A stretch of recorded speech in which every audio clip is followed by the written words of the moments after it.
Hello friends, कैसे हैं आप सभी लोग। आई होप आप सभी लोग बहुत बढ़िया होंगे। मैं के आर सैनी के आर एजुकेशन पे आप सभी का स्वागत करता हूं। दोस्तों, आरआरबी जेईई 2024 की भर्ती आ रखी है। इसके अंदर आपको 32 कैटेगरी की पोस्ट देखने को मिलेगी। इसमें से 32 नंबर यानी 32 नंबर पे जो पोस्ट है डीएमएस, डिपो मेटेरियल सुपरिटेंडेंट। तो आज इस वीडियो में डीएमएस के बारे में कंप्लीटली जानकारी आपको मिलने वाली है। इस पोस्ट के लिए कौन कौन आवेदन कर सकता है, पोस्ट प्रेफरेंस में इस पोस्ट को जो है कहाँ पे रखे।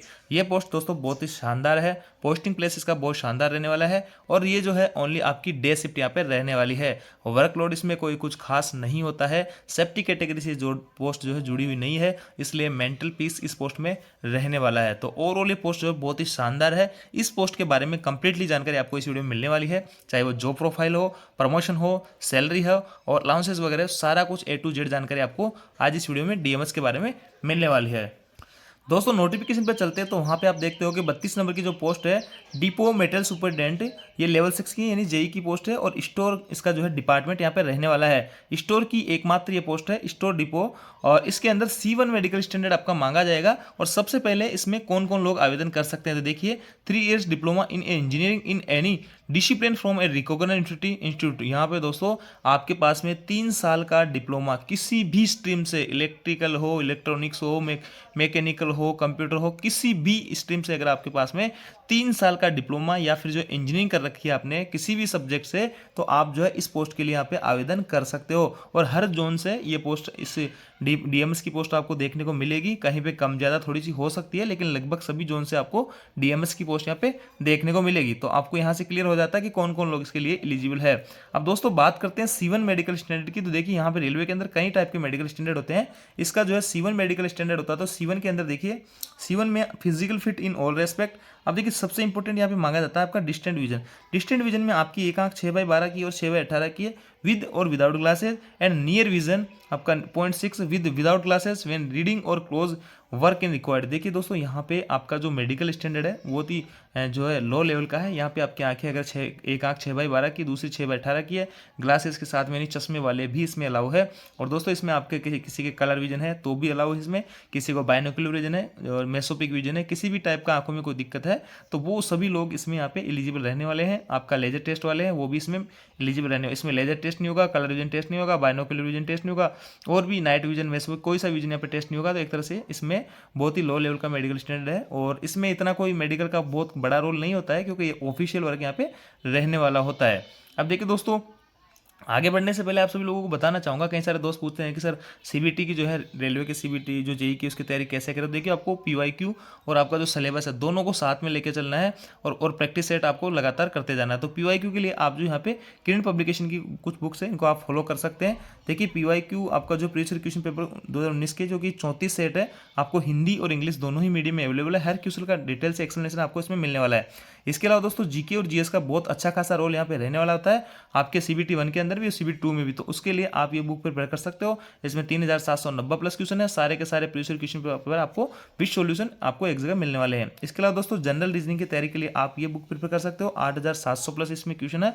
मैथमेटिक्स के लिए 10,000 प्लस क्वेश्चन वाली बुक और जीके के लिए आप जो है ये 27,000 प्लस फैक्ट वाली बुक आप इसमें आप फॉलो कर सकते हैं। और इन सब तीनों ही बुक में खास बात है कि रेलवे के आज तक के जो है आपके सारे के सारे क्वेश्चन पेपर एक जगह आपको यहाँ पे मिलने वाले हैं। तो इसमें 8,700 प्लस है, इसमें 10,000 प्लस है। और ये रेलवे की किसी भी एग्जाम की आप तैयारी करो, एलपी, आरपी, पैसे, कांस्टेबल, जेई, ग्रुप डी, सबके लिए ये जो है काफ़ी हेल्पफुल साबित आपके लिए होगी। तो इन सभी बुक को आप प्रिफर कर सकते हैं। लिंक आपको डिस्क्रिप्शन में दिया है, ऑफलाइन किसी भी नियर बाय स्टोर जाके बाय कर सकते हैं। अब देखिए दोस्तों, जब आपका जो है यहाँ पे इसके अंदर आपका सीबीटी 1 होगा, सीबीटी 2 होगा, देन उसके बाद में डीवी और मेडिकल होगा। उसके बाद में आपको ज्वाइनिंग दे दी जाएगी। कंसर्न आपने जहाँ से जिस जोन से फॉर्म भरा है उस जोन के किसी भी डिवीजन में, किसी भी डिपो के ऊपर आपके पोस्टिंग दी जा सकती है। अब देखिए दोस्तों, पोस्टिंग जो प्लेस होता है वो बहुत ही इसमें शानदार होता है, बेहतरीन होता है। क्योंकि जनरली जो पोस्टिंग प्लेस होता है इसमें आपका डिविजनल हेडक्वार्टर जो होता है वहाँ पे इसका पोस्टिंग प्लेस होता है। जो डिपो होता है आपका डिविजनल हेडक्वार्टर पे होता है, तो वहाँ पे आपकी पोस्टिंग होगी। तो रहने, खाने पीने के हिसाब से, फैमिली को रखने के हिसाब से, बच्चों की स्टडी है और चिकित्सा वगैरह सारे के उस हिसाब से आपकी पोस्टिंग प्लेस इसमें बेहतरीन रहने वाला होता है। तो बात करते हैं डीएमएस के जॉब प्रोफाइल के ऊपर। देखिए दोस्तों, जैसा कि नाम से स्पष्ट है, डीएमएस का फुल फॉर्म होता है डिपोर्ट मटेरियल सुपरिटेंडेंट। यानी डिपो के अंदर जो भी मटेरियल रहेगा रेलवे का, उसका भंडारण का काम आपका रहेगा। उसकी आपूर्ति सही हो रही है नहीं हो रही है उसका आपका काम रहेगा। देखिए यहाँ पे लिखा है, अर्थात डिपो सामग्री दूरी अधीक्षक, ये भारतीय रेलवे के भंडार विभाग के अंतर्गत आते हैं, स्टोर के अंदर आते हैं, और जूनियर इंजीनियर के समकक्ष पोस्ट है लेवल 6, जिसकी नियुक्ति आरआरबी के माध्यम से होती है, जैसा कि अभी इस बार हो रहा है। रेलवे में जो भी सामान आता है वो सबसे पहले भंडार विभाग यानी डिपो के अंतर्गत ही आता है, जहां उसकी सही प्राप्ति यानी आपके पास जो सामान पहुंच रहा है वो सही पहुंचा है या नहीं पहुंचा है। रेलवे की तरफ से जो डिपो में सामान आ रहा है उसकी आपको देखना है कि जो सामान जो रिक्वायर्ड है, जो मंगाया था वही सामान आया या कोई दूसरा आया या कम आया या ज़्यादा आया, उसका आपको जो है रिकॉर्ड रखना है कि सही प्राप्ति हुई नहीं है। उसके बाद में आपको कोई सामान यहाँ पे प्राप्त हो गया तो उसका आपको उचित भंडारण करना है। ऐसा नहीं कि कैसे कहीं भी उलट पुलट रख दिया, उसका आपको सही तरीके से भंडारण भी करना है ना। इसके बाद में एवं रेलवे के विभिन्न विभागों को उचित वितरण सुनिश्चित करना है। अब जैसे कि रेलवे के अलग अलग डिपार्टमेंट है, जैसे कि आप सभी लोगों को पता है, आपका एसएनटी वालों के जो है अलग मटेरियल उनको चाहिए होता है, टेलीकॉम वालों को अलग चाहिए होता है, ऑपरेटिंग वालों को अलग चाहिए होता है, पीवे वालों को अलग चाहिए होता है। तो सबका जो है यहाँ पे आपको लेखा जोखा रखना है, और जो डिपार्टमेंट जिस चीज़ की रिक्वायर्ड होती है जो रिटर्न में देते हैं उनके ऑफिसर्स के माध्यम से आपके भंडार गृह में आता है कि इस चीज़ की हमारे को रिक्वायर्ड है और आपके पास में वो अवेलेबल है, तो आप जो है उनको उचित उनका वितरण जो है डिस्ट्रीब्यूशन करना सुनिश्चित करेंगे। और अगर आपके पास में कोई चीज़ ऐसी है जिसकी कमी है, उसकी डिमांड बढ़ रही है, तो आप जो है पहले ही अपने कंसर्न जो ऑफिसर रहेंगे उनको इस बारे में अवगत कराएंगे और उस चीज़ की डिमांड करेंगे कि भंडार गृह में इस चीज़ की जो है कमी होने वाली है, तो इसको जो है पहले यहाँ पे पूरी कर दी जाए। तो वो भी आपको मांग करनी होती है। तो ओवरऑल अगर मैं बात करूँ तो आपका एक भंडार जो होता है जहाँ पे आपकी पोस्टिंग होती है, तो उसमें आपको सारे कुछ सामान जो सामान आप मंगा रहे हैं वो सही प्राप्त हुए नहीं हुए, और सामान को जब सही डिस्ट्रीब्यूशन हो रहा नहीं हो रहा, सामानों का सही भंडारण हो रहा नहीं हो रहा, ये सारे काम आपको देखने होते हैं। अलग अलग लेवल पे अलग अलग डीएमएस लगे होते हैं, जैसे कि हेडक्वार्टर के अंदर भी डीएमएस की पोस्टिंग होती है, तो जो डिविजनल लेवल पे जो डीएमएस होते हैं वो डायरेक्ट जो है यहाँ पे रेलवे एम्प्लॉय वगैरह से डायरेक्ट कनेक्ट होते हैं। जैसे कि किसी भी सिग्नल डिपार्टमेंट को कोई चीज़ चाहिए तो वो डायरेक्ट आके यहाँ डीएमएस से मिलेगा डिवीजन लेवल पे, और डिवीजन लेवल वाले के पास में अगर किसी चीज़ की रिक्वायर्ड है, किसी चीज़ की कमी हो रही है, ये मांग करता है, तो हेडक्वार्टर वाले डीएमएस को लिखित में देता है कि हमारे पास इस चीज़ की कमी है, तो वो यहाँ पे पेपर पे काम चलता है। फिर हेडक्वार्टर वाला डीएमएस जो उसकी आपूर्ति करने की जो है जो कंसर्न ऑफिसर वगैरह से बात करके उसकी आपूर्ति कराने की वहाँ पे व्यवस्था करता है। तो इस हिसाब से काम चलता रहता है। और पोस्टिंग प्लेस मैंने बताया इसमें शानदार रहता है। तो मेन काम आपका यही है, सामानों का वितरण वगैरह करना, जो भी कंसर्न और डिपार्टमेंट होते हैं उनको जो रिक्वायर्ड सामान होते हैं उनके आपको सप्लाई आपूर्ति वगैरह करना होता है। बहुत ईजी गोइंग काम होता है दोस्तों। आपको लेखा जोखा सारा रखना है, कितना सामान आया है, कितना गया है, कितना बचा है, किस चीज़ की कमी है, किस चीज़ की ज़्यादा है, और कोई सामान जो है आउटडेटेड हो जाता है तो उसको स्क्रैप वगैरह में डालना, ये सारे कुछ काम आप लोगों के यहाँ पे रहने वाले होते हैं। रिकॉर्ड वगैरह आपको मेंटेन करने होते हैं। तो डे की आपकी शिफ्ट रहने वाली होती है। इस ड्यूटी की मैं और खास बात आपको बताता हूँ। और अगर लड़की है, कोई गर्ल्स है, तो उसके लिए भी बेस्ट जॉब ये रह सकती है, क्योंकि इसमें 9 to 5 क्लॉक जो है ये आपकी दिन की जॉब रहती है। डिविजनल हेडक्वार्टर पे आपकी सैटरडे संडे आपका ऑफ रहता है, 5 डे इसमें वीक रहता है, और सभी त्योहारों की आपकी छुट्टियां रहती है। तो एक तरह से बहुत ही शानदार ये डिपार्टमेंट आप इसको कह सकते हैं, लड़कियों के लिए भी, और जो है आगे पढ़ना चाहते हैं, आगे बढ़ना चाहते हैं उन लोगों के लिए डीएमएस जो डिपार्टमेंट है बहुत ही शानदार यहाँ पर रहने वाला है। देखिए डीएमएस डिपार्टमेंट के अंदर सारे ही जो है 3 साल का डिप्लोमा या बीटेक वगैरह कर रखी है वो सभी लोग एलिजिबल है। इसलिए इस पोस्ट पर जो है कंपटीशन ज़्यादा बढ़ जाता है, क्योंकि ये पोस्ट जो है कॉमन हो गई, सभी लोग इस पर आवेदन करेंगे और आवेदन इस पर ज़्यादा आएंगे। इस कारण इसकी जो है कट ऑफ ज़्यादा जाती है। और पोस्ट प्रेफरेंस में भी जो है आप जैसे कि इलेक्ट्रिकल डिपार्टमेंट से आते हो तो इलेक्ट्रिकल डिपार्टमेंट की सारी पोस्टें डालने के बाद में सबसे ऊपर जो आप इसको डीएमएस को रख सकते हैं। मैकेनिकल में आते हो तो ऐसा ही आप मैकेनिकल के लिए कर सकते हो, और आप दूसरे किसी इलेक्ट्रॉनिक्स या एसएनटी में आते हो तो उसमें भी आप ऐसा ही कर सकते हो। इस पोस्ट को जो आप प्रेफरेंस में डाल सकते हो, ये पोस्ट जो बहुत ही शानदार यहाँ पे रहने वाली होती है। सैलरी की बात करें दोस्तों तो सैलरी वही जो आरआरबी जेई को सभी जेई को मिलती है इसमें ना। तो यहाँ पे आपका बेसिक रहेगा 35,400 रुपये, डी भी 50% है 17,600 रुपये।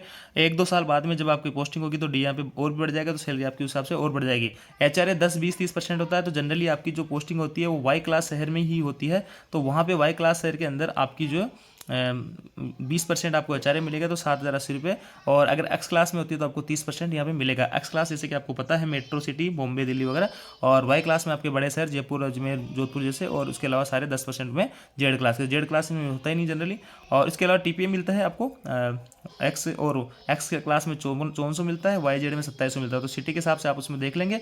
तो ओवरऑल में बात करूँ तो इसमें 60,000 के प्लस जो है आपकी सैलरी यहाँ पे बनने वाली होती है। और इसमें TA वगैरह बनने के बहुत ही कम चांसेस है। तो नाइट ड्यूटी अलाउंस इसमें बनता है नहीं, क्योंकि नाइट ड्यूटी होती नहीं है। नेशनल हॉलिडे आपको मिलता है क्यों नहीं है, क्योंकि त्योहारों को आपकी छुट्टी होती है, और ओवर टाइम इसमें बनता नहीं है। तो आपकी जो सैलरी है सीधी सीधी यही यहाँ पे बनने वाली होती है। तो 60,000 प्लस जो है आपकी यहाँ पे सैलरी रहने वाली है, फर्स्ट सैलरी डीएमएस के अंदर।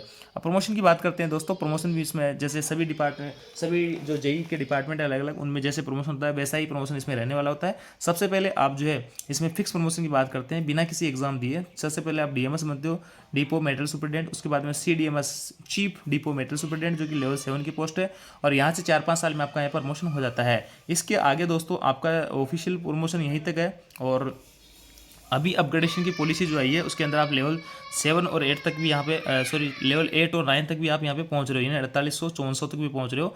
पोस्ट आपकी सीडीएमएस रहेगी, लेकिन आपको जो है यहाँ पे जो फाइनेंशियल प्रॉफिट होता है वो यहाँ पे आपको लेवल 8 और लेवल 9 का मिल जाएगा। तो एक कहने का मतलब सीधा सीधा ये है कि अब जो है आप लेवल 9 तक बिना किसी एग्जाम दिए 5400 ग्रेड तक आपको मिल जाएगा। हालांकि वो गजेटेड नहीं रहेगा, उसमें आपको वेतन वृद्धि का ही लाभ दिया जाएगा, पोस्ट का लाभ नहीं दिया जाएगा, पोस्ट आपकी ये की ही रहेगी। लेकिन पहले जो होता ये लेवल 7 से रिटायर हो जाया करता था अपग्रेडेशन पॉलिसी के पहले। अब जो है अपग्रेडेशन पॉलिसी के अंदर आपका डीएमएस को भी शामिल किया गया है, तो उस हिसाब से आप जो है लेवल 9 तक, या 8 और 9 कर लीजिए करेक्शन, तो लेवल 9 तक आप बिना किसी एग्जाम दिए जा सकते हैं। अब देखिए दोस्तों, अगर गजेटेड पोस्ट पे जाना है तो उसके लिए आपको एलडीसी का एग्जाम देना होगा।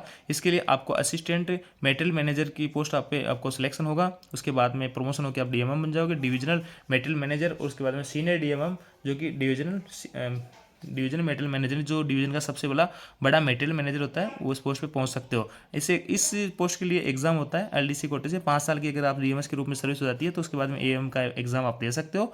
और पोस्टेज है 1-2-3 ऐसे ही 2-3 साल में वैकेंसी निकलती है, 1-2 पोस्ट निकलती है, कंपटीशन बहुत ज़्यादा रहता है, तो उस हिसाब से यहाँ पे चांसेस बहुत कम होते हैं। लेकिन कोई कोई भाई अच्छे से मेहनत करता है तो उसका सिलेक्शन भी होता ही है एडब्ल्यूएम के ऊपर, तो यहाँ से प्रमोशन लेके यहाँ तक पहुँच सकते हो। तो ये इसका प्रमोशन होगा। फैमिली लाइफ मैंने आपको बताया। फैसिलिटीज़ इसके अंदर देखिए, पास पीटो की मिलेगी, हॉलीडे होम मिलेगा, CA children education allowance, hostel subsidy मिलेगा, पेटर्निटी लीव मैटरनिटी लीव मिलेगी, मेडिकल फैसिलिटीज मिलेगी, बोनस है, इंक्रीमेंट है, और आपको 30 एलएपी छुट्टी मिलेगी, 10 सीएल मिलेगी। इसके बाद में 20 मेडिकल छुट्टी मिलेगी। इस तरह से कई टाइप की छुट्टियाँ वगैरह, और इनके भी अलावा भी कई सारे जो है आपको फैसिलिटीज़ यहाँ पे मिलने वाली होती है। हालांकि नेशनल डे अलाउंस वगैरह नहीं मिलता आपको, और ड्रेस अलाउंस भी आपको नहीं मिलेगा, क्योंकि यहाँ पे पर्टिकुलर आपकी कोई ड्रेस नहीं होती है। तो ये थी दोस्तों यहाँ पे फैसिलिटीज़ के बारे में जानकारी डीएमएस के। और फैमिली लाइफ बहुत ही शानदार है, जैसा कि मैंने बताया। पोस्टिंग प्लेस 1 नंबर है इसका, ड्यूटी आपकी डे में रहती है, उस हिसाब से बेस्ट है। 9 to 5 है, सभी त्योहारों को छुट्टियाँ रहती है, परिवार के साथ आप जो रह सकते हो। तो एक तरह से ओवरऑल में बात करूँ इस पोस्ट के बारे में, तो किसी टाइप की कोई कमी नहीं है। सैलरी भी इसमें अच्छी खासी आपकी 60 के, हालांकि इसमें कहेंगे कि सैलरी जो अदर डिपार्टमेंट है, जहाँ टीए वगैरह बनता है, जो पी वगैरह है, टीआरडी वगैरह हैं, ट्रैक मशीन है, उन लोगों से सैलरीज में कंपेरिजन कम है 10-20 हज़ार। लेकिन इसमें लाइफ जो है एकदम बैलेंस रहने वाली है, बहुत ही शानदार लाइफ आपके यहाँ पे रह सकती है डीएमएस के अंदर। तो ये कंप्लीटली जानकारी मैंने DMs division depot metal superintendent के ऊपर देने की जो है कोशिश की है। और यहाँ आई होप जानकारी आपको अच्छी लगी होगी। वीडियो अगर आपको अच्छा लगा तो वीडियो को लाइक भी कीजिएगा, शेयर कीजिएगा, चैनल पे नए हैं तो चैनल को सब्सक्राइब भी कीजिएगा। नेक्स्ट वीडियो किस टॉपिक बनाया जाए वो कमेंट करके आप बता सकते हैं, क्योंकि मैं आपके कमेंट के माध्यम से यहाँ पे वीडियो जो सिलेक्ट करता हूँ कि किस टॉपिक पे आपको जो है वीडियो बनाना है। क्योंकि जिस पोस्ट के बारे में ज़्यादा कमेंट वगैरह आ रखे होते हैं आप दोस्तों के, तो उसी के आधार पर मैं यहाँ पे वीडियो बनाता हूँ। तो ये था दोस्तों डीएमएस के बारे में कंप्लीट जानकारी। पोस्ट ओवरऑल यहाँ पे मेरी नज़र में बहुत शानदार है, अगर मिले तो चूकना नहीं है। पोस्ट प्रेफरेंस में इसको अच्छे से ऊपर ही रखना है। तो